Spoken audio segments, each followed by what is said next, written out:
नमस्ते। Vigyan Bharati Brahmavart, rotary club Kanpur Aryans एवं STEM robo द्वारा आयोजित पॉडकास्ट कार्यक्रम ज्ञान विज्ञान संवाद के दूसरे एपिसोड में अभी आप सभी का स्वागत है। हम सब जानते हैं कि इस कार्यक्रम के माध्यम से मैं ऐसे व्यक्तित्व आपके समक्ष लाने का प्रयास करता हूं जिन्होंने अपने कार्य से समाज के लिए कुछ किया है और समाज के विभिन्न वर्गों के लोग उनसे प्रेरित भी होकर स्वयं भी कुछ कर सकते हैं। और कहीं ना कहीं इन सभी चीज़ों में हमारा विज्ञान का इन्वॉल्वमेंट भी होता है। ऐसे ही आज एक व्यक्तित्व हमारे साथ उपस्थित है जिनका नाम है गोपाल खन्ना जी। और गोपाल खन्ना जी के ऊपर वो लाइनें बिल्कुल फिट बैठती हैं जो गाफिल ने कहा था कि सैर कर दुनिया की गाफिल, ये जिंदगानी फिर कहाँ, और जिंदगानी अगर कुछ रही तो नौजवानी फिर कहाँ। समेत कई देशों की यात्राएं करी हैं, बहुत बड़ा कलेक्शन है उनके पास, बहुत सारी पुस्तकें उन्होंने लिखी हैं। और साथ में ही एक और हमने सुना है कि कौन कहता है कि आसमां में सुराख नहीं हो सकता, एक पत्थर तबीयत से उछालो यारो। उन्होंने अपनी बैंक की नौकरी के साथ में एक ऐसी उनकी हॉबी थी जिसमें वो लकड़ी के खिलौने बनाया करते थे, और आज 1000 से ज़्यादा लकड़ी के खिलौने उनके बनाए हुए उनके साथ हैं। मोर देन 75 की एज में भी बहुत एक्टिव रहते हैं और आज भी वो कुछ ना कुछ करते रहते हैं, कुछ ना कुछ बनाते रहते हैं। भारत सरकार समेत अंतर्राष्ट्रीय मंचों पर कई कार्यक्रमों में प्रतिभा कर चुके हैं, अपनी प्रतिभा का लोहा मनवा चुके हैं। ऐसे आदरणीय गोपाल खन्ना जी हम सबके साथ हैं। आइए हम सब उनका स्वागत करते हैं। गोपाल जी नमस्ते। आपके साथ यहाँ पर उपस्थित है, तो थोड़ा सा अपने बारे में बताएंगे कि कैसे ये ट्रैवल का कैसे आपको शौक आया, कैसे खिलौने बनाने का शौक आया, थोड़ा इसके बारे में हमारे दर्शकों को जानकारी दें। हम पहले खिलौने बनाने के बारे में बात करते हैं। हम लोग वहाँ जन्माष्टमी की परिपाटी थी खिलौने सजाने की, तो उसमें हमारे यहाँ कई पीढ़ियों से खिलौने सजते थे। तो हम जब बड़े हुए तो हमें भी उसका शौक़ लगा और पिताजी से विरासत में हमको वो मिला। तो मिट्टी के खिलौने जो हमें मिल जाते थे हम खरीद लाते थे, लेकिन बहुत से खिलौने ऐसे थे जो हम चाहते थे हमको बाज़ार में मिलते नहीं थे। तो फिर जब कारपेंट्री हमने अपने पिताजी से सीखी, वो रिजर्व बैंक में बड़े अधिकारी थे, कारपेंट्री का उनको शौक़ था, तो कारपेंट्री तो हमने उनसे सीखी, लेकिन वो खिलौने नहीं बनाते थे। क्योंकि हमें कला से शौक़ था, फिर धीरे धीरे हमने उसको छोटी हट बनाई, महल बनाए, घर बनाए, मूर्तियाँ बनाई, खिलौने बनाने शुरू किए। तो जो खिलौने हमको बाज़ार में नहीं मिलते थे, जैसे अभिमन्यु वध का हमको खिलौने बाज़ार में नहीं मिले, तो वो हमने अपने आप पूरा सेट बनाया अभिमन्यु का। इसी तरह से हमने बहुत से सेट बनाए, करीब 30-40 सेट भगवान की लीलाओं के बनाए। और हमने मॉडर्न आर्ट पे भी काम किया। मॉडर्न आर्ट पे हमने बहुत से बनाई और कई एग्जीबिशन में, नेशनल में भी और स्टेट लेवल पे भी हमारी कलाकृतियाँ सेलेक्ट हुई और कुछ में हमें इनाम भी मिला। तो प्रोत्साहित होते रहे लोग, आपके जैसे लोग हमको उत्साहित करते रहे, संस्थाएं, तो धीरे धीरे उससे हम प्रेरित होते रहे। तो आज तक हमारा शौक़ वो बना हुआ है। अच्छी बात यह है कि हमारा शौक़ अभी तक बना हुआ है और हम अभी भी कुछ ना कुछ काम रोज़ करते हैं। क्या बात है। और यात्राओं का शौक कैसे आपका शुरू हुआ? यात्रा तो बहुत सारे लोग करते हैं, उन यात्राओं में कलेक्शन करना वहाँ की लोकल चीज़ों का, ये शौक कैसे आपका शुरू हुआ? देखिए, कलेक्शन का, कला से जब आदमी जुड़ा होता है तो वो कोई भी चीज़ जब अच्छी देखता है तो उसका मन करता है इसको हम कलेक्ट करें। तो कला से जुड़े होने की वजह से मैंने ड्राइंग पेंटिंग से ग्रेजुएशन भी किया था 1968 में DAV कॉलेज से। मास्टर भरतारिया जी हमारे गुरु थे, वो इंडिया फ्रेम के आर्टिस्ट थे, तो उनसे बहुत कुछ सीखा हमने। तो उसके अलावा जो निगाह में हमारी कला की पकड़ थी, उससे कलेक्शन धीरे धीरे होता गया जी। और ट्रैकिंग करीब हमारी पहाड़ों में 5000 किलोमीटर का ट्रैक हमने किया होगा। अरे वाह, क्या बात और है। ज़्यादा हाइट तक नहीं गए हम, करीब 15-16 हज़ार फीट तक, 16,000 फीट तक किया हमने। बहुत बहुत तो और इसके अलावा हम ग्रुप लेके बहुत लोगों को गए, बहुत प्रोग्राम्स हैं, गवर्नमेंट के बड़े बड़े प्रोग्राम्स हैं। नेशनल हिमालयन ट्रैकिंग एक्सपीडिशन में हम डायरेक्टर भी रहे, को डायरेक्टर भी रहे, सब रहे। तो वो उसका अनुभव थोड़ा सा था। तो धीरे धीरे जो पत्थरों का कलेक्शन है या सीप का, संग का, ये तो ट्रैकिंग पे ही होता रहा। अभी आपको दिखाएंगे, देखेंगे आप हमारे कलेक्शन का। तो ज़्यादातर कलेक्शन हमारा कलेक्ट किया हुआ है, खरीदा हुआ नहीं है। क्या बात है। पत्थरों का जो कलेक्शन है वो। क्या बात है, बहुत बढ़िया। एक इस कार्यक्रम में ऐसा ही हम लोग आपको बताना भी चाहते हैं, हम सब लोग ट्रैवल पे जाते हैं, घूमने फिरने जाते हैं, अलग अलग स्थानों पे जाते हैं, अलग अलग स्टेट्स में जाते हैं, हिल्स में जाते हैं, अब्रॉड टूर्स करते हैं। लेकिन कई बार हम वहाँ पर चीज़ें देख आते हैं, मेस्मराइज हो जाते हैं, लेकिन क्या चीज़ वहाँ की है जो वहाँ पर बनती है, क्या ऐसी चीजें हैं जो शायद हमारे पास नहीं है लेकिन वहां पर है, या कई बार अगर आप ट्रैकिंग कर रहे हैं तो कुछ ऐसी चीजें रास्ते में मिलती हैं जिसपे हम सामान्यतः ध्यान नहीं देते, लेकिन ऐसी चीजें वहां पर जो आम लगती हैं और अगर हम उसको लेके अपने साथ आते हैं तो वो खास हो जाती है। कहीं ना कहीं गोपाल जी से एक बहुत महत्वपूर्ण चीज सीखने वाली है, जब भी आप ट्रेवल पर कहीं जाएं वहां पे से ऐसा सामान ही खरीदे जो वहां पर लोकल उपलब्ध है, जो हर जगह नहीं मिलता है।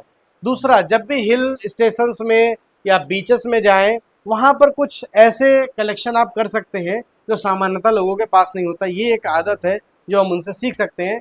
आगे भी बात करते हैं गोपाल जी से, तो मुझे लगता है कि अब हम शुरू करते हैं आपके कलेक्शन से ही। कि क्या बात है, ट्रेन देखिए चल रही है, कला और विज्ञान का कितना अद्भुत संगम देख सकते हैं। और यहाँ पर आप देखिए कि कैसे एक टिकट घर सामने बना हुआ है, टिकट घर के बगल में पूछताछ करने वाले हैं, कौन सी ट्रेन आ रही है जा रही है वो दिख रहा है। यहाँ पे कुली भी आपको दिख रहे होंगे, यात्री दिख रहे हैं, सिक्योरिटी वाले हैं। पहले समय पीसीओ बड़ा महत्वपूर्ण होते थे, पीसीओ है, शीतल जल की व्यवस्था है, व्हील चेयर है, भोजनालय, टीसी ऑफिस, स्टेशन मास्टर का ऑफिस। इसके अलावा फिर आप देखेंगे तो जैसे हम लोग दुकानों में जाते हैं, किताबें खरीदते हैं, माल गोदाम होता है, टॉयलेट, घंटी कैसे भूल सकते हैं प्लेटफॉर्म पे रखी हुई। फिर इसके बाद अगर आप उधर ऊपर की तरफ देखेंगे तो एक होटल भी है। सामान्यतः एक होटल की संरचना हम लोग को देखने को मिलती है स्टेशन में आजकल यात्रियों की सुविधाओं के लिए वो। और पूरा आप इधर से उधर तक देखेंगे तो चाय वाले भी हैं, कुली की गाड़ी भी यहाँ पर है, और छोटे छोटे लोग, हर तरह के लोग, हर वर्ग के लोग, जिसमें अमीर वर्ग, मध्यम वर्ग, सभी तरह के लोग भी है। और देखिए ट्रेन तो बिल्कुल हूबहू टॉय ट्रेन का ही एक मॉडल है ये, जो आप सब देख सकते हैं। वाह क्या खूबसूरत है। तो कैसे प्रेरणा गोपाल जी आपको मिली और ये इतनी अद्भुत कलाकृति बनाने की? ये जन्माष्टमी पे हम रेल लगाते थे, एक जर्मनी की हाँ रेल थी, हाँ। तो वो खराब हो गई तो ठीक नहीं हुई। तो जन्माष्टमी का जब त्यौहार आया तो ये लगा कि लोग आएंगे हमारे घर, हमेशा रेल देखते थे, अब की नहीं देखेंगे तो कैसा लगेगा। तो फिर हमने दिमाग लगाते रहे तो सोचा कि ये बेल्ट पे बनाई जाए, हम्म क्योंकि पटरी पे करंट देके चलने वाली बनाना बड़ा मुश्किल है बगैर किसी बड़े वर्कशॉप के। हम्म। तो ये फिर हमने बेल्ट पे एसएल वर्ड सिस्टम से बनाई, अरे वाह क्या और बात ये है। फिर हमारी बहुत, और वह प्रसिद्ध, बहुत हाँ, प्रसिद्धि जन्माष्टमी प्राप्त पे है। हम लगाते थे इसको। मुझे याद है कि ये संभवतः गोवा में भी आप हाँ इसका मॉडल ले गए थे, हाँ, वहां भी गोवा ये में भी। बहुत भीड़ थी इसको देखने के लिए, क्योंकि आपका और मेरा साथ रहा है कुछ कार्यक्रमों में, बाहर भी रहा है अंतर्राष्ट्रीय हाँ स्तर के कार्यक्रमों में। तो बेहद ही खूबसूरत। और एक चीज और सीखने को मिलती है कि हम सब के अंदर, हम सब मालूम है अपने जीवन में व्यस्त रहते हैं बहुत ज्यादा, प्रोफेशनल लाइफ है, पर्सनल लाइफ है, कुछ सोशल लाइफ है, लेकिन प्रतिदिन कुछ समय अपनी हॉबी पे भी हमें निकालना चाहिए। गोपाल जी से हमको सीख मिलती है। और केवल हम चीजों को इस सहारे ना बैठे रहे कि अब ये खराब हो गई तो बन नहीं सकती, अगर हम भी उस पर थोड़ी सी दृष्टि अपनी लगाएंगे तो शायद उसको ठीक भी कर सकते हैं। गोपाल जी से कहूंगा वो आगे लेके चले और भी चीजें हम लोग के सामने। और देखिए, जैसे ये हमने बनाया था, आशीर्वाद टाइटल है, इसको अवार्ड मिला क्या था। बात है। ये डिजाइन हमारी है, इसकी वाटा मौलिकता जो यूनिक। है वो है। और आप देखेंगे इसको, ये ये बहुत, एक ही लकड़ी पे पूरा बना हुआ है नहीं, ये कि दो अलग अलग अलग? अलग है। अच्छा ये दो अलग नाका अलग है, अलग है, वाह ये क्या अलग है, बात है, दो बहुत अलग अच्छा। अलग है। तो देखिए कितना सुंदर है। आप सोचिए स्मृति चिन्ह के रूप में अगर ये कलाकृति दी जाए तो कितना अच्छा है, वुडन से बनी हुई है जी। और ये देखिए, ये हमने सांड बनाया है, इसका फोर्स देखिए आप, इसकी जो ये है, सब चीज़ें इसमें मॉडर्न बिल्कुल आर्ट के हिसाब से ये बहुत, एग्रेसिव, हाँ, बहुत अच्छा है। एग्रेसिव हाँ, बुफेलो, हम सब ने ये देखा तो ये होगा। डिजाइन हमारी स्पेन अपनी का है। बड़ा जो है प्रसिद्ध खेल भी है ये। देखिए, ये एक ये हाथी है। क्या बात है। तो ये बिल्कुल कितना समय लगा होगा ये हाँ, बनाने में आपको? इसको बनाने में 3-4 दिन लग जाते हैं। 3 से 4 दिन लगे होंगे। हाँ, पॉलिश क्या करने में, बनाने में। और मतलब जितनी खूबसूरत ये चीज दिख रही, लेकिन समय कहीं ना कहीं बहुत ज्यादा इन्वेस्ट किया है। इसी प्रकार एक ये राइनो का मॉडल देख देखिए, सकते हैं। ये मॉडर्न आर्ट पे है, इसकी जो हम्म, बेस है वो चौड़ा है, नोक नहीं बनाई है। जी जी बिल्कुल बिल्कुल ये यूं बिल्कुल करके, यूं करके, यूं बिल्कुल करके। बिल्कुल बिल्कुल बिल्कुल तो ये थोड़ा सा मॉडर्न आर्ट पे इस पे हमने बिल्कुल काम बिल्कुल किया है। क्या बात है, बहुत सुंदर खिलौने यहाँ देखने को मिल सकते हैं। और ये भी आप ही का है? हाँ, ये देखिए, ये जो अभी पुस्तक, एक हमारा नेशनल बुक फेयर होता है, उसका हमने ये एम्बलम बनाया था। जी अब ये हम जो टैलेंटेड बच्चे होते हैं उनको अवार्ड में भी ये देते हैं। क्या बात है, ये बहुत ऊँट अच्छा। पे बना हुआ है। बिल्कुल। हम सब जानते हैं कि जब मेमेंटो देने की बात ही आती है तो भी चाइना पर हमारी कितनी निर्भरता है। हाँ। लेकिन ऐसे हमारे कलाकार है, अगर इनसे उस कला को और आगे बढ़ाया जाए तो बहुत कहीं ना ये कहीं मिल सकता केदारनाथ है। जी का मंदिर है। ये देखिए एक और खूबसूरत चीज, और ये शायद कोविड के दौरान आपने बनाया था, हाँ कोरोना हाँ के दौरान आया, हाँ क्योंकि मेरी भेंट पहले भी हुई। तो कोरोना के दौरान घर पे ही सब लोग लॉक थे, तो उन्होंने उसका इस्तेमाल करते हुए, और हम सब जानते हैं केदारनाथ मंदिर का क्रेज भारतीयों के बीच में कितना ज्यादा बढ़ गया है।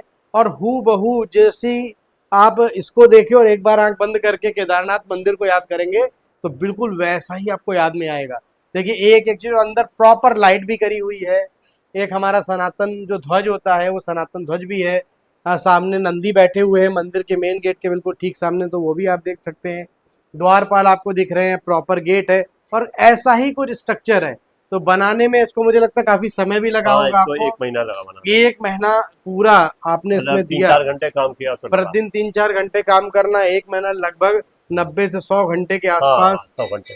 पूरा लगा होगा। लेकिन उस 100 घंटे की मेहनत आप देख सकते हैं कितनी खूबसूरत यहाँ पर है। और बहुत ये देखिए, ये हमारे बनाए हुए हैं। इसमें आर्मी के मेडल्स हैं। इसमें 100 ईयर से ज़्यादा पुराने तक मेडल्स हैं, और कुछ नए भी देखिए हैं इसमें। आर्मी के 100 साल से लेके अब तक के हाँ, विभिन्न जो मेडल्स दिए और प्रदान बाहर किए बाहर जाते के हैं, भी हैं। वो आप यहाँ पर देख सकते हैं कैसे कलेक्शन रखा। और वो कुछ नॉन आर्मी के भी हैं, ज़्यादातर आर्मी के हैं, और इंग्लैंड की, अमेरिकन आर्मी तक के हैं इसमें। क्या बात है, तो ये कलेक्शन जो है रेयर है। ये रेयर है। और साथ में आप इसके पीछे पेंटिंग्स में भी चलते हैं। हाँ, ये पेंटिंग्स भी मुझे, क्योंकि गोपाल जी ने पहले बताई थी जब मैं आया था, कि ये देखिए, बहुत ये अद्भुत है। है तो ये प्रिंट, लेकिन ये सब 100 ईयर से ज़्यादा पुराने हैं। देखिए आप और देख सकते हैं। जर्मनी ने जब पहली बार प्रिंटिंग शुरू करी थी कलर, ये हाँ, तब के हैं। वो इंडिया के लिए बनाते थे। देखिए 1910 से 1915 के बीच का एक प्रभु ये श्री हाँ राम ये जी का दरबार आप देख सकते हैं। और बताते हैं कि उस समय कलर प्रिंटिंग बस शुरू ही हुई थी, हाँ, शुरू और जर्मनी में। भारत में हमारे यहाँ कुछ नहीं था। तो ये इस तरीके की जो पेंटिंग थी वो बाहर जर्मनी से यहाँ पर हमारे यहाँ पहुंचा करती थी। और वो एक इधर वो मेरी बनाई हुई है। एक देखिए ये गोपाल जी की बनाई हुई है। कि देखिए एक नई और जानकारी मिली कि वो साथ में इन खिलौनों को बनाने के साथ में पेंटिंग में भी उनकी रुचि रही, और 1968 उसमें पड़ा हुआ है। हाँ, यानी कि 68 बनाई। कितना पुराना समय रहा है, और आज तक उसको एज इट संभाल के रखा है। और ये देखिए, ये टोकन है। देखिए ये विभिन्न प्रकार के ये लास टोकन है। वेगास जो जुआ घर है वहां से लेके कोई भी किसी भी तरह के टोकन है। ये हम्म। बहुत एंटीक नहीं है, लेकिन है टोकन ये। लेकिन हाँ, जब आप कहीं प्रवास पे गए होंगे, हाँ हाँ, घूमने गए होंगे, तो ऐसी चीजों का ये कलेक्शन अमेरिका से ही कलेक्ट किए अद्भुत हुए हैं। अद्भुत, बिल्कुल निश्चित रूप से। ये मैंने बनाया है, देखिए इसमें लिखा हुआ है टूल्स ऑफ प्रोग्रेस। क्या बात है, तो कितने ही ये मशीनें बड़ी बड़ी आ जाए, लेकिन इनके बगैर प्रोग्रेस नहीं हो सकती नहीं कर दुनिया सकते। की। ये डेडिकेशन है। देखिए उनको जो टूल्स गोपाल जी इस्तेमाल करते हैं, उनको हाँ लगा कि उनको भी सम्मान देना चाहिए, हाँ, इसलिए उन्होंने इसके मिनिएचर्स बनाए। और अपनी पूरी कला का प्रदर्शन इस छोटे से में आप देख सकते हैं। इनको आप कवर करिए। देखिए, ये बहुत एंटीक खिलौने हैं, हम्म, और कितने बढ़िया बने हुए हैं। रविन्द्रनाथ टैगोर है, शिवाजी हैं, विवेकानंद है ना, हम्म, ये सब जो है। और ये सब,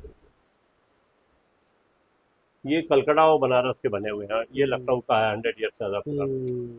और ये ग्रीटिंग है 1917 का।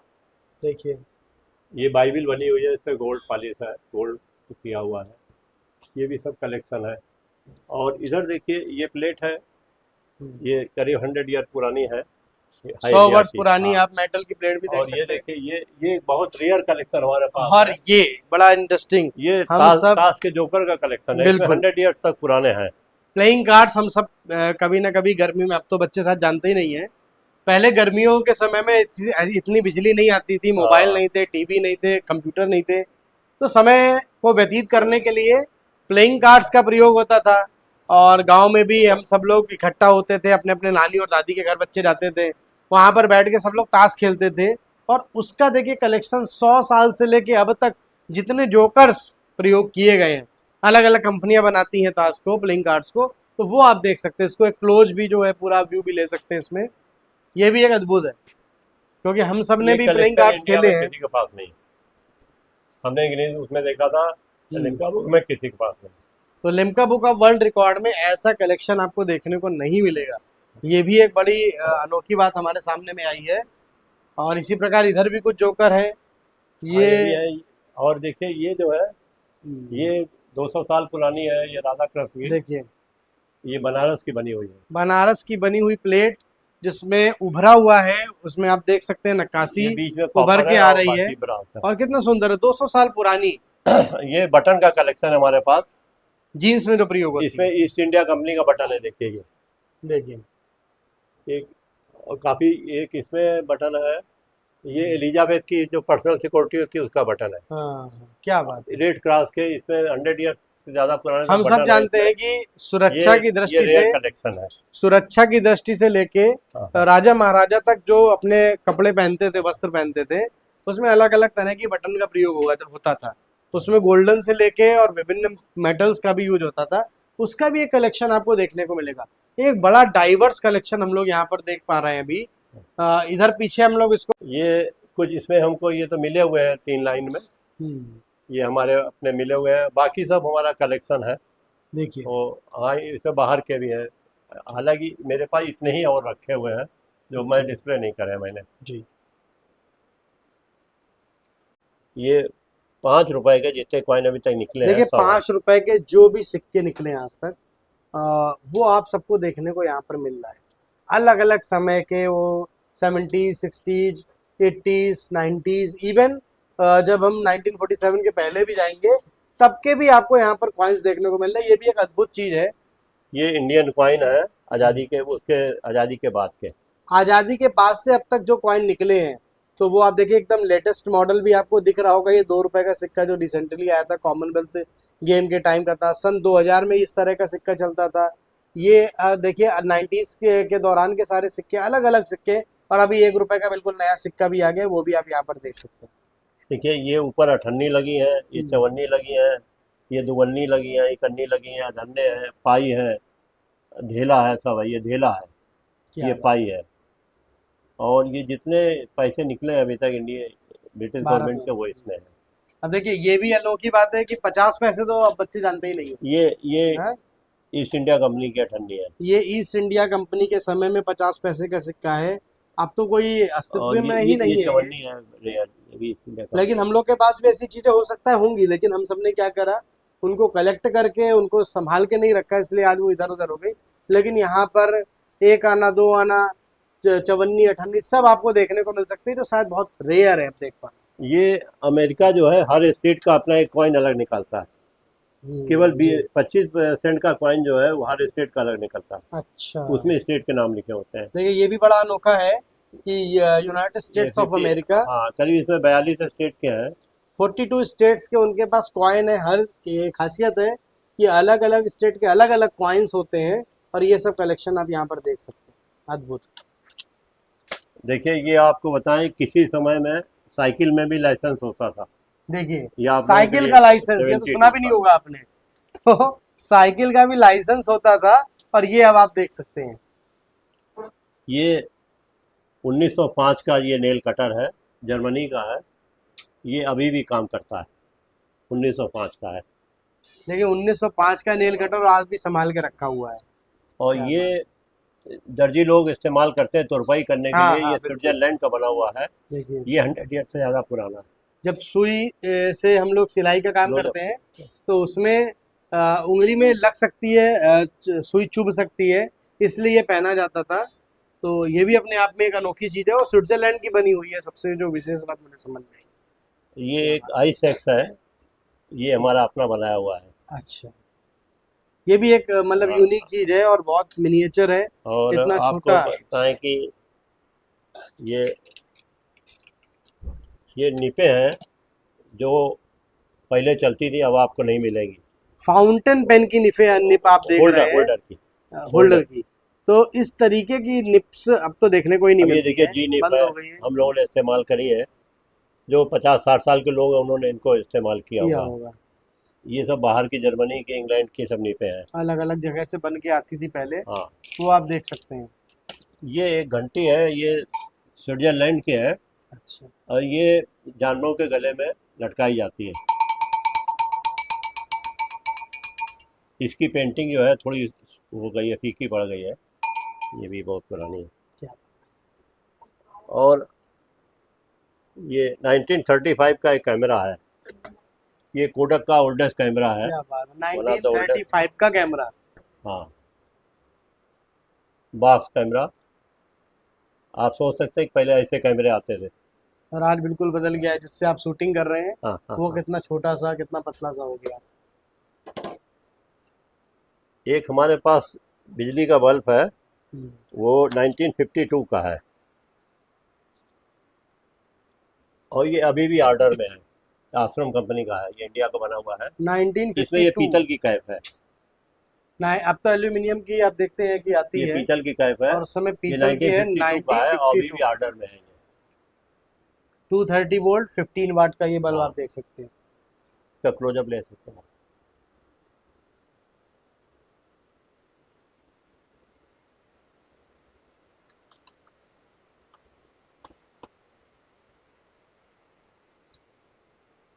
ये कलमदान है, जर्मनी का बना हुआ है ये। ये देखिए, जर्मनी का बना हुआ है। और ये 1905 का। क्या बात इसमें कलम पेन होल्डर रखा जाता है, तो ये वो है। है, मोर देन 119 ईयर्स हैं, लेकिन आज भी गोपाल जी के पास ये बिल्कुल अच्छी स्थिति में रखा हुआ है। देखिए, आपको कुछ ऐसे ही दिखाते हैं खिलौने, ये इतने छोटे, ये इंडिया के ही बने हुए हैं। बताइए, ये ये प्रभु श्री राम है ना? हाँ, इतना मिनिएचर मिनिएचर वर्क जो भारत में ही आपको। हुआ करता था कभी। देखिए, और मेटल पे है, ये ये वुड पे नहीं है, कलेक्शन ये है। जयपुर के बने हुए हैं ये। माता लक्ष्मी जी की आप मूर्ति देख सकते हैं। ये और देखिए, कितनी साफ है, देखिए। ये इंडिया की बेस्ट ढलाई है। आप देख लीजिए कितना, मतलब इतनी छोटी मूर्ति होने के बावजूद कितनी साफ है।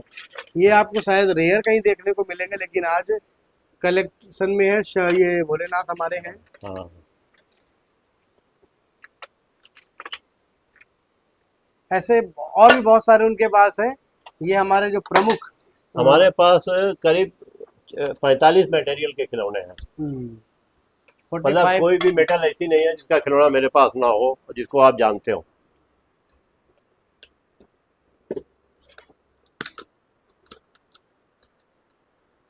ये सिगरेट केस है। देखिए, सिगरेट के लिए ये पहले ये कैसे केस यूज होता था। 1930-35 का है। 1930 एंड 35 का है। हाँ, इस तरह से केस यूज किए जाते थे उस समय में। और इसमें एक भारत का नक्शा भी बना हुआ है। तो ये अखंड भारत बना हुआ और आज़ादी के अखंड पहले भारत का। का नक्शा बना हुआ आज़ादी के पहले का, जिसमें बलूचिस्तान भी मुझे दिख रहा है। हाँ और इधर जो पूर्वी हाँ। पाकिस्तान पहले था, इसके पहले भारत का हिस्सा था, और अब ये बांग्लादेश है। 1890 की नमकदानी है, जैपनीज है ये। देखिए, जापान की बनी हुई अ, नमकदानी आप देख सकते हो, और काफी हैवी है। हाँ, काफ़ी हैवी है। और एक ये आपको दिखाते हैं, ये राउंड ताश है। अरे वाह, ये भी एक अलग यूनिक चीज है। सब आपने देखे ही नहीं होंगे कभी, ये राउंड जो ताश चीजें है। आपको देखने को मिल रही है। ये करीब राउंड कार्ड्स। करीब 60 इयर्स पुरानी है। और ये हांगकांग की बनी हुई है। पहले हांगकांग से बहुत इंपोर्ट होता था।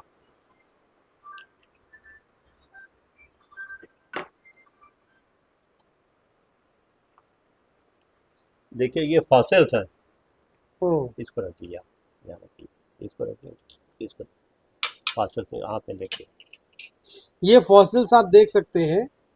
और कितने पुराने होंगे, आप समझ लीजिए। हाँ, ये जो लाखों साल पुराने होते हैं। लाखों साल पुराने हैं ये।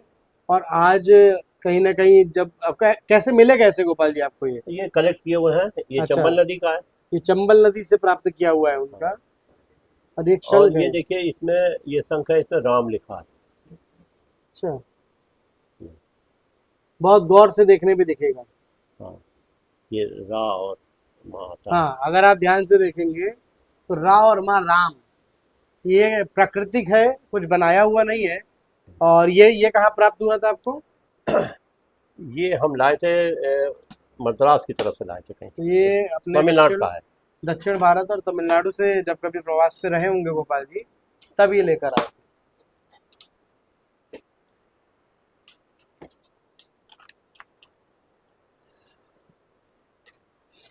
देखिए, ये भी फॉसिल्स है।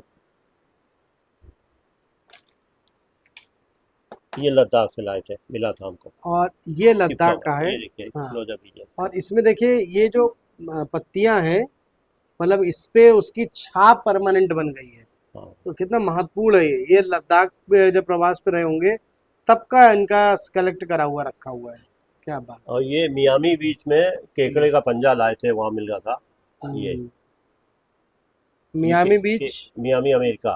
प्रसिद्ध है बहुत, और ये केकड़े का पंजा है, वहाँ पे लोकल उस समय उपलब्ध रहता होगा, तो ये खरीदा हुआ है। और ये देखिए पत्थरों के बारे में भी आपको थोड़ा दिखाते हैं हम्म, कि ये एक पत्थर है, इस तरह से गोल होता है, हम्म, और जब ये तोड़ा जाता है तो इसके अंदर ये इतने निकलते हैं। ये आइए भाई साहब, प्रणाम। जी क्या देखा बात। आपने ये, और ये जम गया है, फसल बन गया है ये। हाँ, और ये भी देखिए ये जम गया है, बहुत पुराना, हजारों साल पुरानी ये चीज है। हाँ और हाँ। अब आपको हम कुछ दिखाते हैं।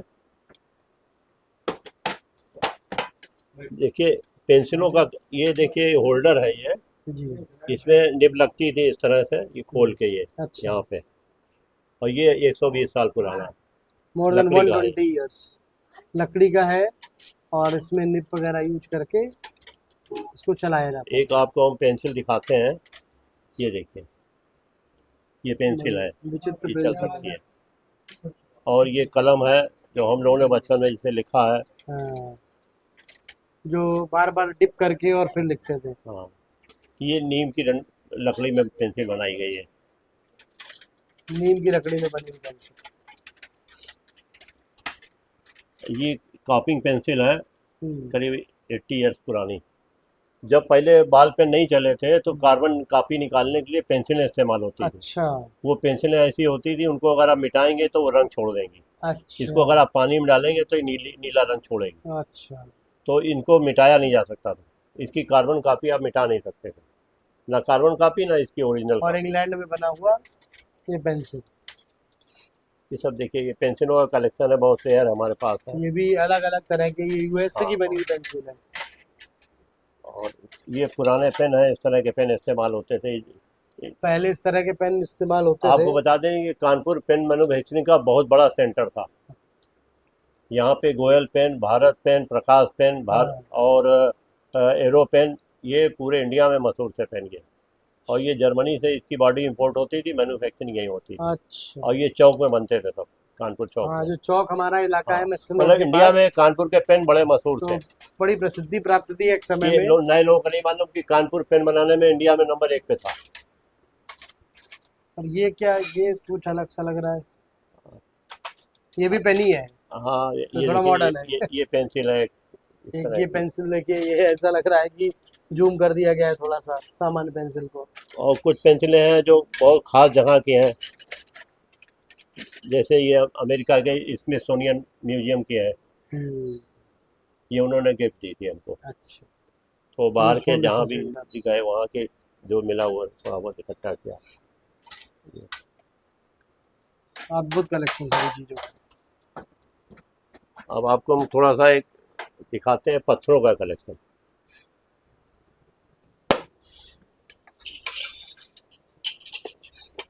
ये सब हमारे कलेक्ट किए हुए हैं। ये सब विभिन्न प्रकार के पत्थर ये हैं, देखिए नेचुरल राउंड है, और और ये ये प्राकृतिक है। ये अंगूठी के नग इसके बनते हैं, ये बफिंग करके, ये असली पत्थर है।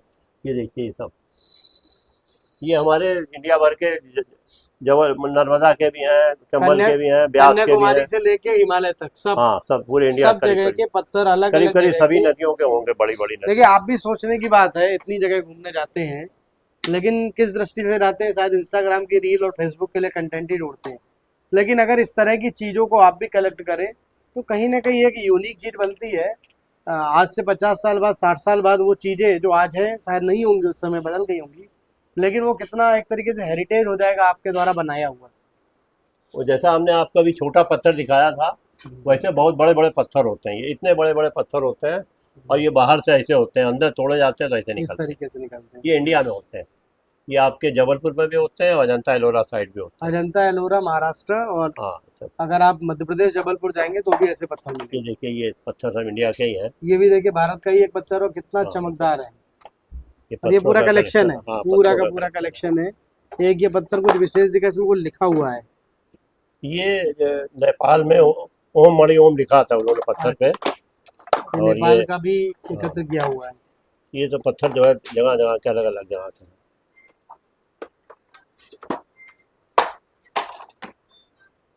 अब आपको दिखाते हैं हम ये समुद्र में जो चीज़ें मिलती हैं। देखिए कौड़ी तो आपने देखी होगी, लेकिन इस कौड़ी की साइज बहुत बड़ी है। हाँ, तो ये इतनी बड़ी साइज की सीप आपको नहीं मिलेगी। ये हांगकांग से आई है ये हांगकांग की सीप्स आप देख और रहे ये अंडमान निकोबार की है। ये सब देखिए ये समुद्र में पाए जाते हैं। ये तमाम ये सब वहीं के हैं। ये सब चीज़ें। अब देखिए एक ये नेचुरल नंदी है। ये चंबल नदी से लिया था। ये बहुत पुराना कभी हाँ प्राकृतिक नंदी इस हाँ, तरह नंदी का है है। ये। और जब टकराया होगा वो पाली हाँ से उन्होंने कलेक्ट करा, और देखिए कितना अच्छा लग रहा है। लगभग लगभग बिल्कुल हाँ, बिल्कुल आप जैसे नंदी नदी की तरह होते जो है। हैं वैसे आप इनको देख सकते हैं। अब आपको एक कलेक्शन और दिखाते हैं।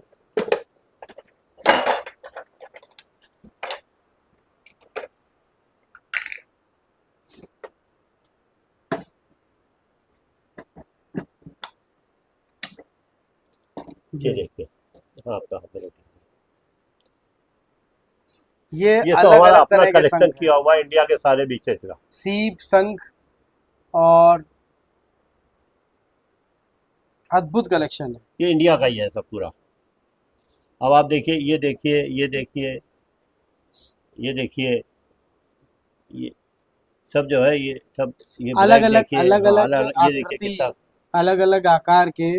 और हमारे यहाँ तो वैसे अगर हम ज्योतिष विज्ञान के आधार पे देखेंगे तो इनके सबके नाम भी होते हैं। हाँ हाँ हाँ। विष्णु शंख और अलग अलग तरह के नाम भी होते हैं। अगर उनके एक्सपर्ट्स हो तो वो बता भी सकते हैं, और हम सब तो ये पूजन में इसका प्रयोग भी करते हैं। छोटे से बड़े मॉडल तक आपको यहाँ पर देखने को मिलेंगे। कलेक्शन तो पुराना बहुत है मेरे पास, असल में उसको दिखा नहीं सकते इतना सारा, बिल्कुल सही बात डिस्प्ले नहीं कर सकते उसको। है। बिल्कुल। तो लेकिन आप। ये मिनिएचर मॉडल भी आपका बनाया हुआ है। हाँ ये बनाया हुआ ये है। देखिए छोटा सा कैरम बोर्ड, आप आप तक का सबसे छोटा कैरम बोर्ड।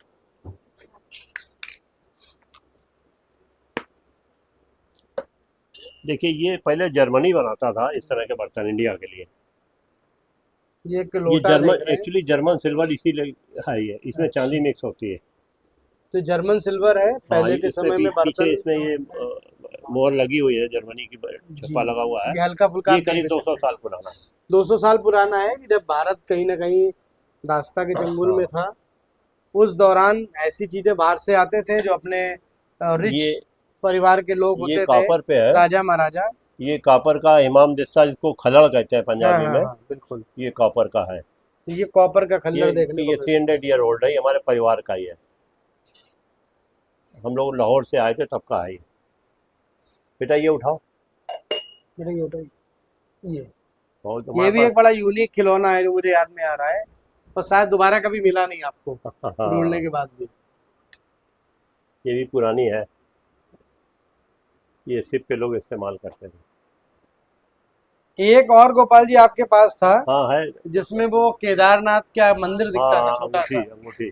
वो भी बहुत यूनिक था। वो वही मुझे ध्यान में आ रहा था कि आपने बताया था कि वो मैंने कई बार प्रयास करा, है। फिर कभी देखने को नहीं मिला। ये हाँ भी बहुत पुराना है। वो कभी आज तक किसी ने नहीं बताया कि हमने देखा है। ना बद्रीनाथ के किसी पंडा ने बताया, ना किसी बुजुर्ग ने बद्रीनाथ बताया। का ही सर मंदिर वो था। पता नहीं कैसे हमारे पास कहाँ से आया था, ये नहीं पता। हमारे ग्रैंडफादर वगैरह लाए थे कहीं से, लेकिन आज तक इंडिया में कभी दोबारा किसी ने नहीं कहा कि हमने ये देखा। ये भी अपने आप में एक अनोखी बात है। क्या बात है।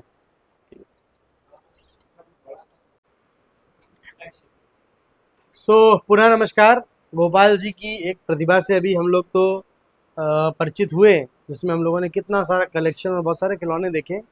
लेकिन एक दूसरा परिचय भी है जो कि अभी उनके द्वारा ही हमें प्राप्त हुआ था, कि बहुत सारी पुस्तक आप देख सकते हैं।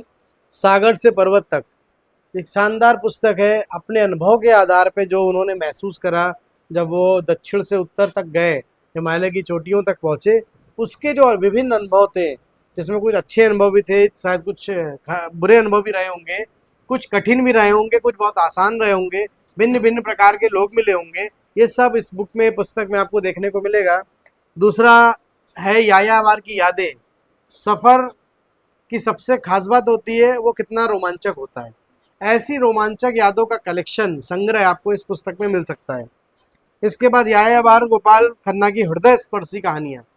हम सब जब कुछ यात्राओं को करते हैं उसमें से बहुत सारे ऐसे मोमेंट आते हैं जो हमारे हार्ट को टच कर जाते हैं, हमारे हृदय को स्पर्श कर जाते हैं।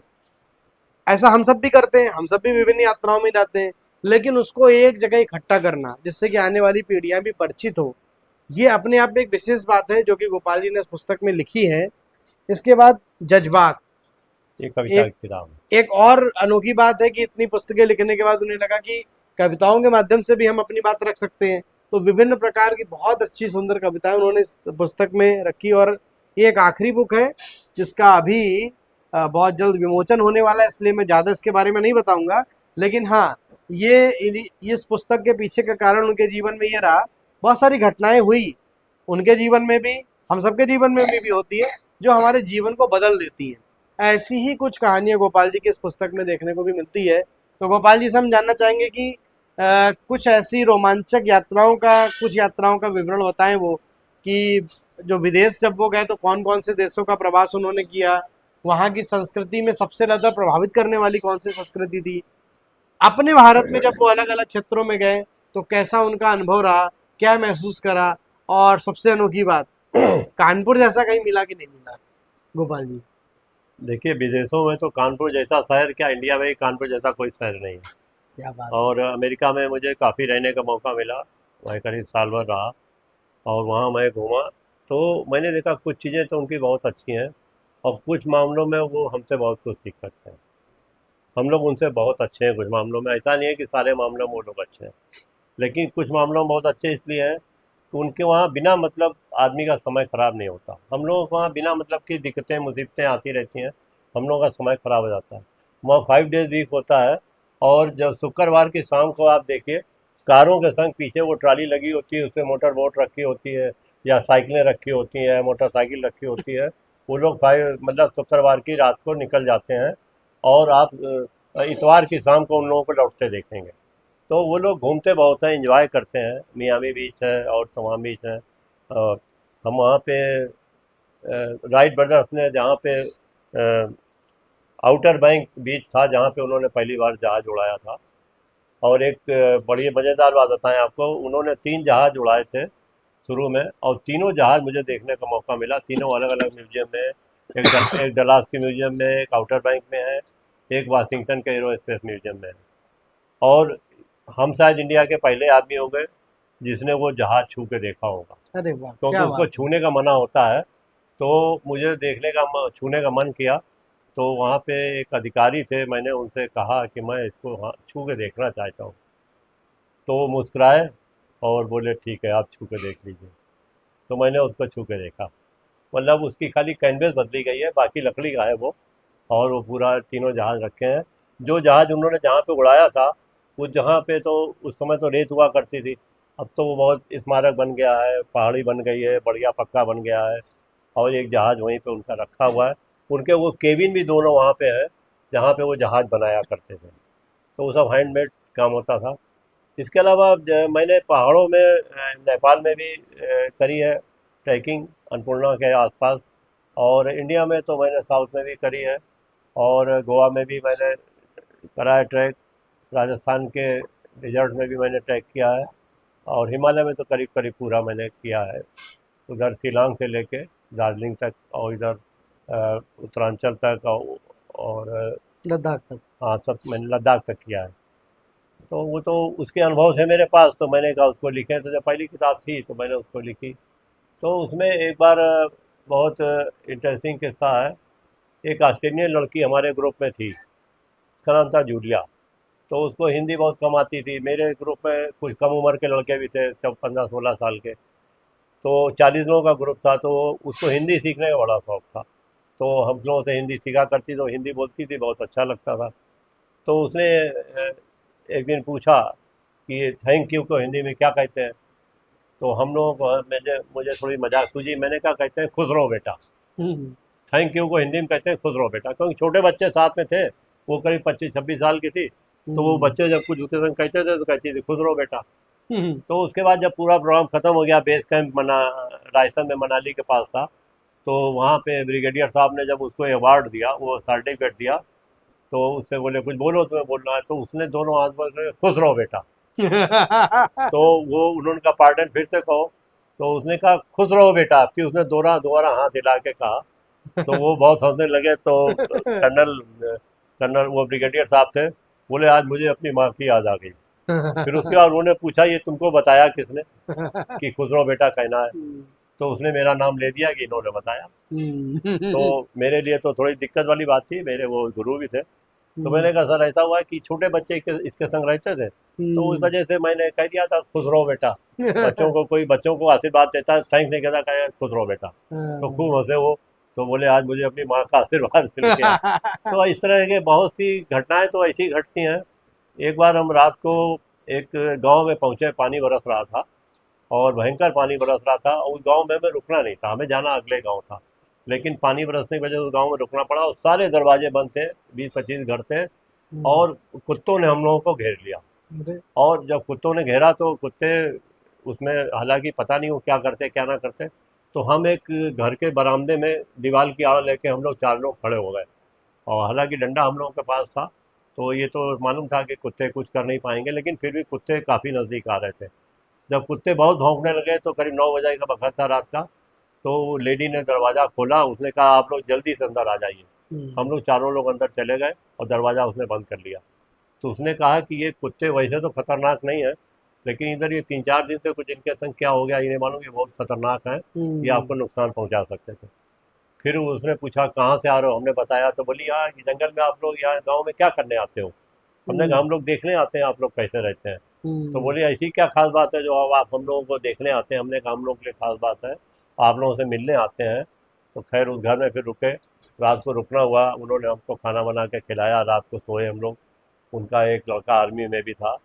और देखिए इत्तेफाक देखिए कि बहुत साल उन्होंने हमारा पता नोट कर लिया था, बहुत साल बाद उनका एक बच्चा यहाँ पे सेलेक्ट हुआ एयरफोर्स में। तो फिर उनका वो हमारा पता लेके आया, उसने बताया कि आप हमारे घर में रात को रुके थे। तो हमें नहीं पता था कि देखिए कभी आज इनके हम रुक रहे हैं, ये बच्चा कभी दोबारा हमको मिल पाएगा। कानपुर में जब तक रहा हुआ हम उसके लोकल गार्जियन रहे, तो हमारे पास वो आता जाता था। तो कभी मज़ेदार घटनाएं घट जाती हैं। बाकी इतनी घटनाएं हैं कि वो किताब में ही लिख पाएंगे हम, वो जमाने नहीं बता पाएंगे आपको, सब किताब पढ़ने से आपको मिलेगा। बिल्कुल। लेकिन ये था कि माउंटेन में घूमने से जो मिलता है वो दुनिया में और किसी चीज़ से नहीं मिल सकता। पद यात्रा करने में जो मिलता है उसका कोई जवाब नहीं। बिल्कुल। आज मैं 76 ईयर की एज में आज भी मैं पहाड़ों में जाने की लालच रोक नहीं पाता। अभी भी मैं 15 तारीख को मैं नैनीताल के लिए जा रहा हूँ 12 दिन क्या बात है। बिल्कुल, तो इस एज में भी कह सकते हैं कि बचपना कम नहीं हुआ है गोपाल जी का।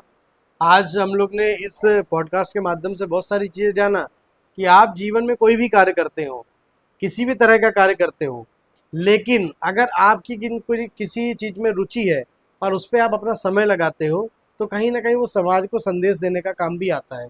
गोपाल जी की ये सारी जो अभिव्यक्तियाँ हम लोग देख रहे हैं, ये सारा उनका कार्य देख रहे हैं, ऐसे हमारी भी इच्छा है कि ऐसी सारे कार्यों को हम कहीं पर प्रदर्शित कर सकें।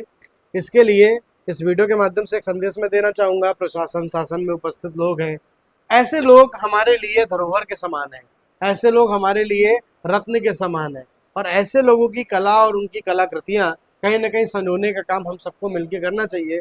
समाज, शासन, प्रशासन इन सबसे अनुरोध है कि हम सब मिलके एक ऐसा म्यूजियम, एक ऐसी आर्ट गैलरी डेवलप करें, जहाँ पर लोग आकर इनके कार्य को, इनके कलेक्शन को देख पाएँ, कुछ प्रभावित हो, कुछ सीखें। एक और मैं जानकारी दूँगा कि गोपाल जी लकड़ी के बहुत सुंदर जो घोंसले होते हैं चिड़ियाओं के, वो बनाना सिखाते हैं। और सामान्य सी सेब, अभी सर्दियों का मौसम आ रहा है, सेब की पेटी मिलती है, उससे वो ट्रेनिंग भी देते हैं कि बच्चों को, क्योंकि हम सब जानते हैं गौरैया बचाने का अभियान कितना बड़ा चल रहा है। अगर ऐसे बच्चों को घोंसला सिखाने की बात है या अन्य कोई बात है, तो गोपाल जी से संपर्क किया जा सकता है कार्यकर्ता के हानि रूप कर में। सकते हैं। वो जो अपनी तरफ से संभव मदद कर सकते हैं ज़रूर करेंगे। प्रशासन से अनुरोध है कि उनकी कला और कलाकृतियाँ को हम सब संजो के रखें। इसके लिए एक अच्छी सुंदर सी आर्ट गैलरी हम लोग किसी पब्लिक प्लेस में बनाएं, ये ऐसा हम सबका निवेदन पूरे शासन प्रशासन के लिए रहेगा। गोपाल जी ने आज पर्याप्त समय दिया, उसके लिए बहुत बहुत धन्यवाद। मेरा बस बच्चों से एक ही नहीं वो है सुझाव है कि वो कि बच्चे अपने समय का उपयोग करें, बिल्कुल समय बर्बाद ना करें। वीडियो वगैरह खेलें देखें, लेकिन इसमें कम रखें। बाकी हाथ से काम करने वाला, घूमना फिरने का जितना मौका मिले कभी मत छोड़ें। जितना घूमेंगे उतना ज्ञान प्राप्त होगा। ज्ञान प्राप्त करने के 3-4 साधन होते हैं। एक तो आप दूसरों से, बड़ों से सीख लें, किताब में पढ़ लें, या आप खुद अनुभव करें। तो जो खुद अनुभव से ज्ञान प्राप्त होता है सबसे बड़ा होता है।